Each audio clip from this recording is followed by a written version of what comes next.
इस ब्रजलीला में श्री हनुमान जी भी पधारते, बहुत ध्यान से सुने। इस ब्रजलीला में हनुमान जी भी पधारते हैं। आप जानते किस रूप में आते हैं हनुमान जी? पूंछरी के लौठा की जय हो। ये लौठा बाबा हनुमान जी हैं, आपको मालूम है? पूंछरी के लौठा हनुमान जी हैं। पूंछरी, पूंछरी नाम क्यों है? श्री गिरिराज जी को गाय का स्वरूप माना गया है, तो गाय का जो मस्तक भाग है वो तो राधा कुंड है, और गाय का जो पुच्छ भाग है वो पूंछरी है। इसलिए गो स्वरूप जो श्री गिरिराज हैं उनके पुच्छ भाग को पूंछरी कहा जाता है। और लौठा शब्द का अर्थ ब्रजभाषा में है पहलवान, लौठा बाबा।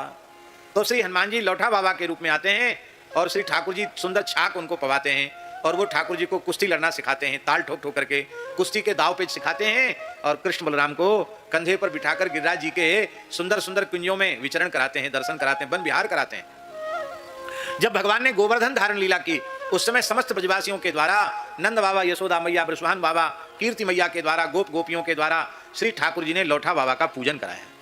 कहा अब आप गिरिराज जी की कंदरा में स्थित हो जाओ, पद्मासन से बैठ जाओ, क्योंकि अब थोड़े ही दिन बाद मेरी ब्रजलीला पूर्ण होकर के फिर मथुरा लीला, द्वारिका लीला होगी। हनुमान जी बोले, लौठा बाबा बोले कि आप तो रोज 56 भोग लगाते, हमको अब कहा होएगो, अब हमारा समय कैसे कटेगो? बोले आज के बाद तुम हमारी लीला के रस में ही तृप्त रहोगे, तुम्हें अन्न जल की आवश्यकता नहीं पड़ेगी, और यहीं पद्मासन में बैठकर मेरी लीलाओं का ध्यान करो। पूरी धरती पर पद्मासन में बैठी हुई, शांभवी मुद्रा में ध्यान में बैठी हुई हनुमान जी की कोई प्रतिमा है तो वह केवल पूंछरी के लौठा है। आज भी सिंदूर चढ़ता है, मुग्धर रखे हुए बड़े बड़े सिंदूर चढ़े हुए, और हमारे यहाँ ब्रज में तो मान्यता है कि 7 कोस की परिक्रमा करे, लौठा बाबा को दंडोत नहीं करे तो परिक्रमा रजिस्टर में लिखी नहीं जाती। बोलो भक्त वत्सल भगवान की।